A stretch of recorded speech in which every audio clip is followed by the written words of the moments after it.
foie, déjà, il faut se l'imaginer. Faites-vous violence, le foie représente 1,5 kg. Imaginez-vous le foie de veau quand vous êtes chez votre boucher.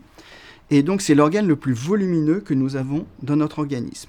Et il est en interaction directe avec notre tube digestif par la veine porte qui ouvre ses portes au foie.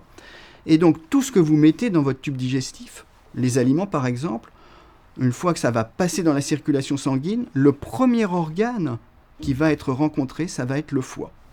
Et donc, le foie va avoir un rôle d'usine avec ce qu'il y a dans notre tube digestif comme les matières premières, et cette usine va tout transformer en composés utiles pour notre organisme, en protéines, en enzymes, et comme une usine, il va y avoir des déchets qui vont être produits par le foie, et ces déchets, en fait, le foie est un bon écolo, vont être métabolisés par le foie pour être moins toxiques, et ensuite éliminés par les urines pour être moins toxiques pour notre organisme. Et donc, il faut imaginer le foie comme une usine qui va fabriquer plein de choses, comme des petites briques qui vont nous permettre de vivre. Et quand on n'a pas de foie, ça n'existe pas le foie artificiel, on ne peut juste pas vivre. Et donc, le foie va avoir un rôle de digestion, de construction, de transformation, de fabrication et d'épuration.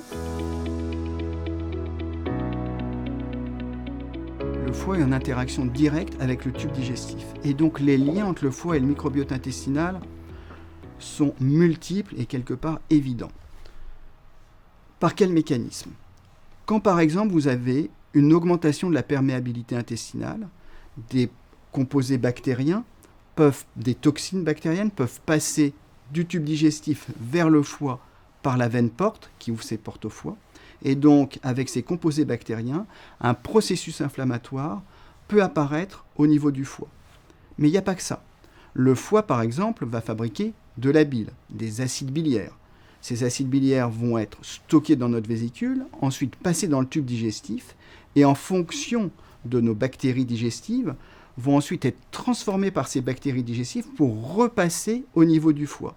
Ce qui veut dire qu'en fonction de notre microbiote intestinal, les transformations des acides biliaires, donc de la bile fabriquée par le foie, vont être différentes. Et ça va avoir des effets multiples, non seulement sur l'inflammation du foie, mais sur le métabolisme des graisses, du sucre, sur l'apparition d'un diabète, d'une toxicité cardiaque, même avec une interaction avec le cerveau. Donc, par l'intermédiaire des acides biliaires, il va y avoir une interaction entre le microbiote et le foie. Le microbiote, en plus des acides biliaires, va fabriquer d'autres métabolites, par exemple les acides gras à chaîne courte. Et donc, en fonction, ces acides gras à chaîne courte vont passer dans la circulation, et en fonction de vos bactéries, vous n'aurez pas les mêmes métabolites, et donc il va y avoir des conséquences différentes au niveau du foie. En fonction de notre alimentation, par exemple, vous allez avoir certains acides aminés, comme le tryptophane, qui va être métabolisé de façon différente par nos bactéries digestives. Les métabolites vont passer dans la circulation et les conséquences sur le foie vont également être différentes. Donc en fait, les interactions entre le foie et le microbiote intestinal passent par la perméabilité de l'intestin, par les métabolites qui sont fabriqués par les bactéries, par les acides biliaires qui sont fabriqués par les bactéries. Par exemple aussi quand vous prenez de l'alcool ou du sucre, les bactéries peuvent fermenter ce sucre, le transformer en alcool. L'alcool peut augmenter la perméabilité de l'intestin, un passage de bactéries vers le foie. Et donc les mécanismes sont vraiment énormes et c'est quelque part enfoncer une porte ouverte que de dire qu'il y a une interaction entre notre microbiote intestinal et notre foie. Et ça veut dire quoi ? Ça veut dire que quand on prend soin de notre microbiote intestinal, on prend également soin de notre foie. La NASH, c'est quoi ? La NASH, c'est l'atteinte du foie liée à notre mode de vie, à notre alimentation. On a une alimentation trop riche en sucre, trop riche en graisse, et donc ça va être toxique pour le foie. Pourquoi c'est toxique ? Alors quand je dis trop riche en sucre, je vois trop de patients qui me disent « Moi, docteur, je ne mets pas de sucre dans mon café, je ne mange pas de sucre. » Mais c'est pas ça le sucre. Le sucre, c'est quoi ? C'est tous les féculents. Pain, pâtes, riz, pommes de terre, petits pois. Ce qui n'est pas des féculents, mais des jus de fruits qui sont très riches en sucre. Je vous donne des exemples. Vous prenez du pain. Un féculent, c'est 60% de sucre. Vous ne pensez pas manger beaucoup, vous pensez prendre une baguette. 60% de sucre dans une baguette, un morceau de sucre 5 grammes, une baguette 250 grammes, l'équivalent de 30 morceaux de sucre. Donc quand un patient me dit je ne mange pas de sucre, je ne mets pas de sucre dans mon café, c'est juste qu'il faut tout reprendre son éducation quant à ce qu'il mange. Pourquoi c'est toxique au niveau du foie? Vous aimez le foie gras? Comment on fait un foie gras? Qu'est-ce qu'on donne à manger aux oies et aux canards? On ne leur donne pas des graisses, on leur donne des céréales. Parce que le foie ne sait pas stocker de sucre qu'il y a dans les céréales, et quand vous mangez du sucre, il va le transformer en graisse et faire un foie gras. Et donc il y a plusieurs types de graisses. Et quand vous avez certaines graisses toxiques qui sont fabriquées au niveau du foie, il va y avoir un stress oxydant qui va apparaître. Et le stress oxydant, c'est quoi? Imaginez qu'il y a une oxydation qui se fait dans la cellule va émettre plein de petits missiles. Les missiles vont faire quoi? Vont entraîner des lésions au niveau des parois des cellules du foie, vont entraîner des lésions au niveau de l'ADN du foie. Et il va se passer quoi quand vous avez toutes ces lésions avec ces missiles? Les cellules du foie vont mourir. Le foie va régénérer, fabriquer d'autres cellules du foie. Et puis, à force de régénérer, il va fatiguer un peu et fabriquer du tissu cicatriciel qu'on appelle la fibrose. Et quand il y a beaucoup de fibrose, c'est ce qu'on appelle la cirrhose. Et la cirrhose, c'est quoi? C'est une cicatrisation du foie. Et quand les cellules fatiguent, le foie régénère, il régénère, il régénère. Et puis, un jour, une des cellules qui doit régénérer se met à mal fonctionner. Et c'est ce qu'on appelle le cancer du foie. Une seule cellule se trompe et ça fait le cancer du foie. Et donc, on comprend, quand on réfléchit ainsi, que notre malbouffe, trop riche en graisse et trop riche en sucre, qu'on appelle les hydrates de carbone, vont provoquer une régénération du foie, vont provoquer des cicatrices au niveau du foie, avec à terme un risque de cirrhose, et vont aussi pouvoir provoquer un cancer du foie. Et je voudrais attirer votre attention qu'il ne faut pas être trop manichéen en disant d'un côté il y a l'alcool, d'autre côté il y a le surpoids et la malbouffe. Souvent c'est associé. Et chez quelqu'un qui a une malbouffe, en fait, l'alcool va être beaucoup plus toxique. Et j'ai trop de personnes qui me disent « Moi je ne prends pas d'alcool, je ne suis jamais ivre ». Mais quand vous êtes en surpoids, quand vous avez une malbouffe, 2 verres par jour suffisent à considérablement potentialiser les lésions délétères induites par la malbouffe sur le foie.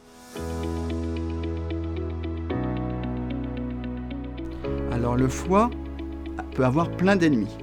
Donc il y a des ennemis sur lesquels on peut agir et d'autres sur lesquels on peut moins agir. Les ennemis du foie, à l'évidence, c'est l'alcool, puisque l'alcool va être transformé en un métabolite très toxique, qui est un aldéhyde, l'acétaldéhyde, qui va être très toxique pour les cellules du foie et léser les cellules du foie et l'ADN. Vous avez la malbouffe. La malbouffe, dont on vient de parler, va entraîner une accumulation de graisse au niveau du foie et une destruction, une mort de nos cellules du foie. Vous avez d'autres agresseurs sur le foie qui peuvent être les médicaments qu'on prend. Quand vous prenez des médicaments qui peuvent être toxiques sur le foie en dose trop importante, comme le paracétamol, si le foie n'arrive pas à l'épurer, ça va être toxique pour le foie. Et il y a plein d'autres médicaments qui peuvent être toxiques pour le foie. Donc je ne dis pas qu'il ne faut pas prendre de médicaments, je dis qu'il faut respecter les doses des médicaments. Et vous avez d'autres facteurs qui sont toxiques pour le foie. Vous avez par exemple les virus. En ce moment, vous avez la Covid-19, vous avez les hépatites virales, hépatite B, hépatite C, qui sont extrêmement toxiques pour le foie aussi. Et ce qui est intéressant, c'est que quand on a 2 facteurs de toxicité pour le foie, ça ne s'additionne pas, ça se potentialise. Quelqu'un qui a une malbouffe et qui a une hépatite virale va être beaucoup plus grave que quelqu'un qui a juste de la malbouffe. Quelqu'un qui prend juste un peu d'alcool sans malbouffe, ça va être moins toxique que quelqu'un qui prend de l'alcool et la malbouffe. Et donc, en fait, le foie est fort heureusement un organe solide et il faut beaucoup de temps pour générer des lésions au niveau du foie. Mais comme l'organisme enregistre tout, il faut commencer à y penser assez tôt. Je dirais que ça dépend, mais en général, oui. Par exemple, quand vous prenez la malbouffe, qui est actuellement en 2020 ce qui est le plus toxique pour le foie, quand vous avez une malbouffe, vous allez entraîner une perte de notre diversité bactérienne, une perte de la richesse génétique de nos bactéries au niveau du tube digestif et de façon parallèle, une toxicité au niveau du foie. Cette malbouffe va agir soit directement au niveau du foie, soit par l'intermédiaire de notre microbiote intestinal. Donc oui, là, il va y avoir une interaction directe entre malbouffe, microbiote intestinal et foie. Quand vous prenez de l'alcool va être directement toxique au niveau du foie, mais va également être toxique au niveau de nos bactéries digestives et par cet intermédiaire être toxique au niveau du foie. Nous avons par exemple nous montré que à consommation d'alcool équivalente, en fonction de vos bactéries digestives, eh bien vous allez ou vous n'allez pas développer une maladie du foie. Mais vous avez d'autres agresseurs du foie, comme les virus, l'hépatite B, où là, il va y avoir une interaction directe du virus au niveau du foie, ça c'est évident, mais tous ceux qui ont une hépatite B ne vont pas avoir une hépatite B aussi grave, et il est probable que, en fonction de la réponse immunitaire qui, elle, dépend du microbiote intestinal, vous allez faire ou pas une hépatite virale grave ou pas. Donc, je dirais que le microbiote intestinal va avoir un rôle majeur sur le foie par l'intermédiaire des toxiques sur le foie, et l'élément toxique peut avoir un effet soit direct sur le foie, soit par l'intermédiaire du microbiote intestinal.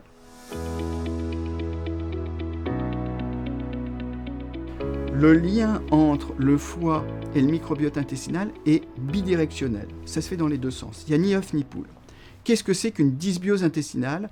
C'est un déséquilibre de notre microbiote intestinal. Vous avez un équilibre qui est bien, c'est l'eubiose. Et puis quand le microbiote intestinal n'est pas normal, on va parler de dysbiose qui va générer des maladies. Et donc la dysbiose intestinale peut entraîner des maladies du foie. Vous avez une perte de la richesse bactérienne, vous avez une perte de la diversité bactérienne, vous aurez des métabolites anormaux qui vont être fabriqués, vous aurez des lésions au niveau du foie, des acides biliaires anormaux, des lésions au niveau du foie. Mais ça va dans l'autre sens. Quand vous avez un foie qui évolue vers une insuffisance hépatique, vers une cirrhose, ces modifications du fonctionnement du foie vont également entraîner des modifications du microbiote intestinal à l'origine d'une dysbiose. Par exemple, quand vous avancez dans la maladie du foie, vous allez aussi avoir une translocation de bactéries qui sont normalement au niveau de la bouche, au niveau intestinal. Et ce qui fait qu'en fait que vous allez avoir un cercle vicieux infernal qui va apparaître entre une maladie du foie qui va aggraver une dysbiose intestinale et la dysbiose intestinale qui va aggraver la maladie du foie. Et donc, tout l'objectif des médecins, des chercheurs, c'est de pouvoir rompre ce cycle infernal, le couper, pour entrer dans un cercle vertueux où une eubiose va améliorer les lésions du foie et où une amélioration du foie va améliorer le microbiote intestinal.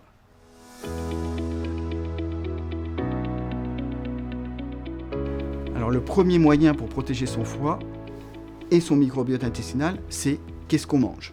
Donc je dirais qu'il faut avoir une alimentation saine. L'alimentation saine, c'est quoi ? C'est une alimentation pas trop riche en sucre, pas trop riche en graisse, et qui fait se rapprocher le plus possible du régime méditerranéen ou crétois, où là vous allez protéger votre microbiote intestinal, votre organisme et le foie.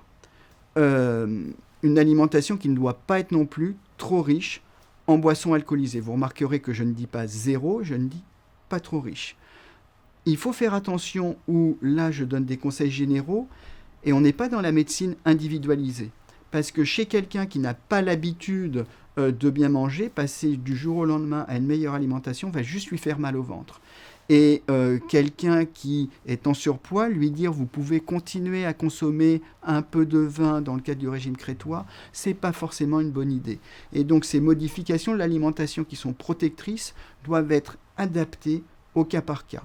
Vous pouvez également améliorer votre foie par l'intermédiaire du microbiote intestinal en prenant une alimentation plus riche en fibres prébiotiques, par exemple en prenant des crucifères, mais si vous vous mettez à prendre ce type d'aliment de façon brutale alors que vous n'avez pas l'habitude, vous allez avoir le ventre qui gonfle et vous aurez mal au ventre. Donc à nouveau, ce sont des grands conseils, mais adaptés au cas par cas. Si vous vous mettez par exemple à prendre par exemple d'un seul coup de l'ail ou des oignons ou des échalotes riches en inuline par exemple, vous allez protéger le foie, vous aurez mal au ventre rapidement. Vous pouvez protéger votre microbiote et votre foie avec des probiotiques. Et donc, en vous protégeant, en faisant attention à vous, vous allez également protéger simultanément votre foie et votre microbiote intestinal. Alors, les pistes sont multiples, et là, il faut repartir à la source du microbiote intestinal. Vous avez soit les bactéries. Donc, si on va sur les bactéries elles-mêmes, une des pistes, c'est de créer des probiotiques qui vont améliorer notre microbiote intestinal et protéger certains organes, comme le foie. Par exemple, nous sommes nous-mêmes, dans notre équipe de recherche, en train d'identifier des bactéries isolées à partir de patients qui vont protéger le foie. Ce sont des patients qui, par exemple, ont une agression au niveau du foie et malgré une consommation d'alcool très élevée, leur foie va parfaitement bien, comme s'il était protégé par leur microbiote intestinal et on va breveter des bactéries, on l'espère, qui pourront protéger le foie. On peut agir en amont de ces bactéries avec des prébiotiques. Les prébiotiques, c'est quoi? C'est l'alimentation de nos bactéries. En donnant des prébiotiques, on peut espérer améliorer le microbiote intestinal et par suite améliorer le foie. Et par exemple, nous avons nous-mêmes montré que en donnant des fibres prébiotiques, c'est presque un pléonasme, mais par exemple de la pectine, on arrivait à guérir les souris, soit d'une atteinte hépatique liée à l'alcool, soit d'une atteinte hépatique liée au surpoids, d'où l'idée après d'aller donner des prébiotiques aux patients. Mangez des pommes, prenez de la pectine, one apple a day keeps the doctor away, comme disait Churchill. Une autre possibilité, c'est d'agir non pas soit en amont avec des prébiotiques, soit directement sur les bactéries avec des probiotiques, mais en aval avec des métabolites qu'on peut appeler des postbiotiques, ou en donnant des métabolites fabriqués par les bactéries. Ça peut être par exemple des acides biliaires, comme le faisaient les Chinois avec l'acide urso-désoxycholique, la bile d'ours. Urso-désoxycholique, ça vient de ours, qui est un acide biliaire protecteur, soit en donnant d'autres acides biliaires, espérer protéger le foie, et les acides biliaires, ce sont des postbiotiques. On peut aussi imaginer donner, par exemple, des acides gras à chaîne courte qui pourraient peut-être protéger le foie. Donc oui, en ciblant le microbiote intestinal, soit directement en donnant des bactéries, soit en donnant ce qu'il y a en amont des bactéries, les prébiotiques, soit en donnant ce qu'il y a en aval des postbiotiques, on peut espérer améliorer le foie. Ils vont être multiples. Et quand je vais donner des conseils, ce n'est pas un conseil ponctuel, vaut mieux changer doucement ses habitudes, mais pouvoir s'y tenir.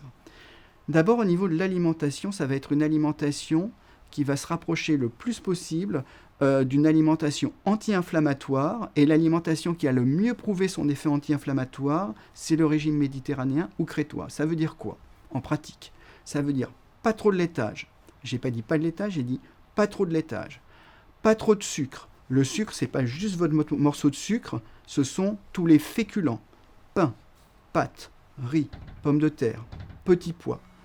En fait, tout ce qui est féculent est riche en sucre et donc va être transformé en graisse par notre foie. Encore une fois, je ne dis pas de ne pas en prendre, je dis de faire attention aux quantités. Vous allez aussi avoir besoin d'une alimentation riche en fibres, parce qu'avec une alimentation riche en fibres, vous allez jouer sur le mucus de l'intestin, vous allez jouer sur vos bactéries digestives, vous allez renforcer la perméabilité ou l'imperméabilité de votre intestin et protéger votre foie. Donc ça va être quoi? Ça va être les crucifères, ça va être le brocoli, ça va être les haricots verts, ça peut être les courgettes. Bref, tout ce qui est vert va protéger votre foie. Ça va être aussi faire attention aux fruits. Vous devez apporter des fruits, mais ne faites pas l'amalgame. J'apporte des fruits, je me donne bonne confiance avec mes jus de fruits qui sont juste aussi riches en fruits en sucre que les sodas. Donc 80 à 120 grammes de sucre par litre. En plus, quand vous prenez un jus de fruits, vous allez prendre d'un seul coup beaucoup de sucre et pas de fibres, même si vous le faites vous-même. Et donc quand je dis prendre des fruits, c'est prendre un fruit en termes de fruits, 2 par jour, 3 par jour, mais le manger et pas le boire. Donc, quand vous avez ce type d'alimentation, vous allez vous protéger et protéger votre foie. Si vous n'avez pas ce type d'alimentation, il faut évoluer vers un mode qui va transformer ce que vous mangez de façon régulière pour pouvoir vous y tenir. Dans tous les cas, il faut éviter tout ce qui est transformé, dans le commerce, parce que généralement, tout ce qui est transformé va avoir des modifications qui vont être délétères, soit pour le mucus de l'intestin, soit pour le microbiote, et à l'origine d'une inflammation. En ce qui concerne la viande, faut éviter la viande rouge trop souvent, parce que la viande rouge peut modifier votre microbiote, peut être à l'origine de la formation de métabolites toxiques. Alors, ce sont des gros mots, le TMA, triméthylaminoxine, qui va être très toxique par l'intermédiaire du foie sur vos artères. Et donc, j'irai la viande rouge 1 à 2 fois par semaine. La viande blanche est la meilleure. Et le poisson, c'est très bien. Donc, avec l'ensemble de ces conseils, on va protéger son microbiote, on va protéger son foie, on va se donner plus d'années de vie en bonne santé et protéger son capital santé. Alors, pour être très clair, soit on est épidémiologiste, on dit à partir du premier verre d'alcool, vous diminuez votre capital santé. Par exemple, statistiquement, un verre d'alcool chez la femme augmente le risque de cancer du sein. Mais moi, je ne fais pas de la médecine statistique, je fais de la médecine individuelle. Et donc, quand on est sur le microbiote, on fait de la médecine individuelle. Ça veut dire quoi ? Ça veut dire que toutes les femmes ne vont pas augmenter leur risque de cancer du sein avec un verre d'alcool. Malheureusement, en 2020, on ne sait pas identifier qui va augmenter son risque de cancer du sein et pas l'autre. Mais globalement, sachez que dès le premier verre, vous diminuez votre capital santé. Alors, que conseiller ? Je dirais que vous faites votre check-up. Si tout va bien sur votre check-up, vous êtes protégé. Ne changez rien à ce que vous faites, mais surveillez-vous régulièrement. Globalement, si vous ne prenez pas d'alcool tous les jours, si vous ne dépassez pas 10 grammes, 20 grammes, je pense que ça fait beaucoup, mais 10 grammes, ça fait un verre de vin par jour. Là, tout ira bien. Au-dessus, je pense que vous diminuez votre capital santé.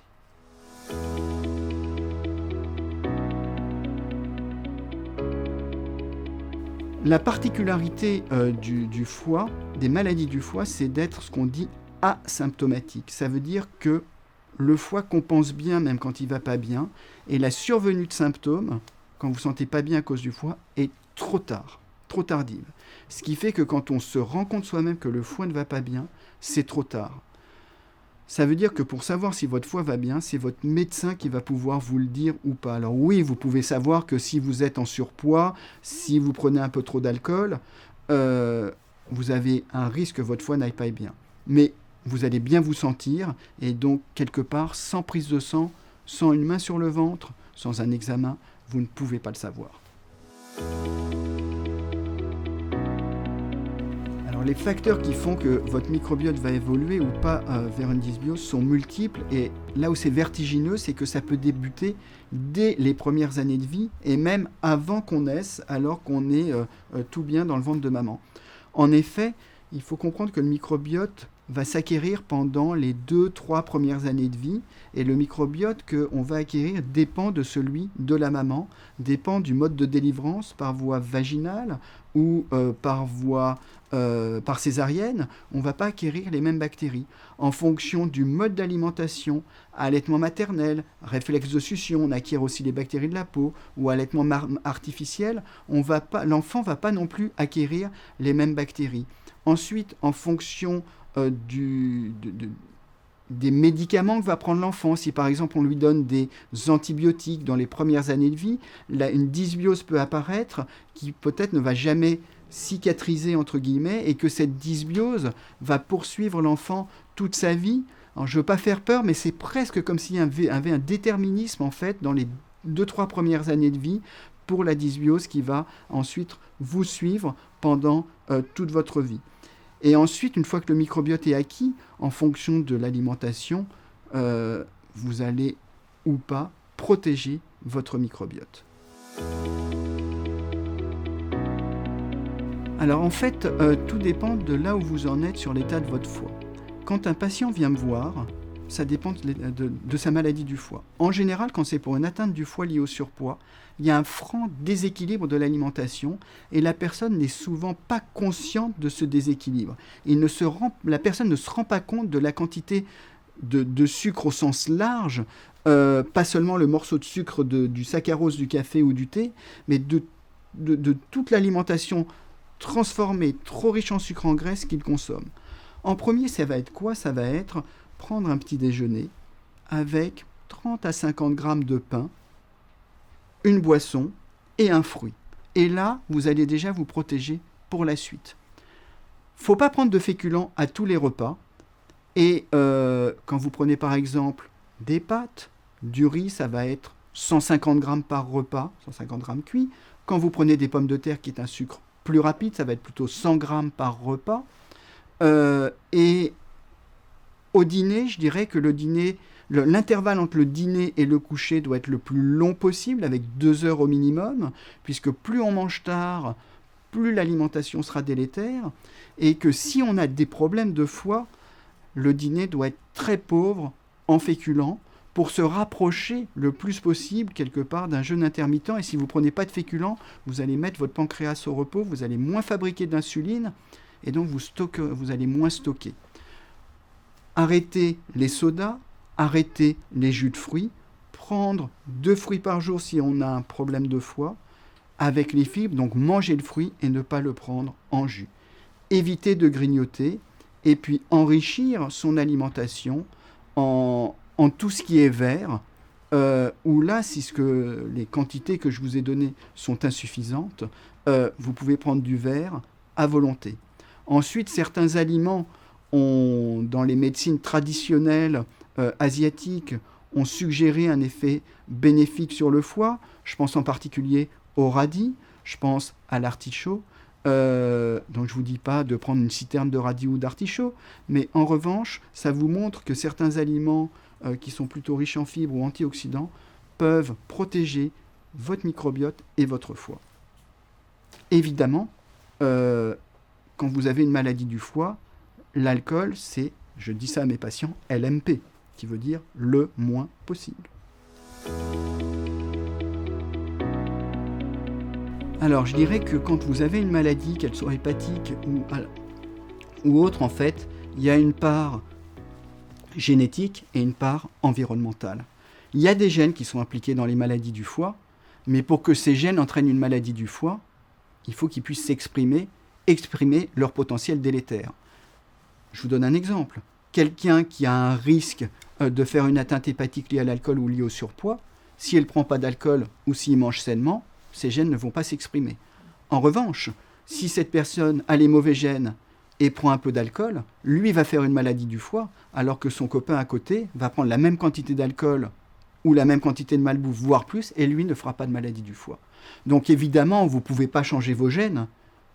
Et si vous avez un capital génétique délétère, vous pouvez en revanche l'empêcher de s'exprimer par votre mode de vie.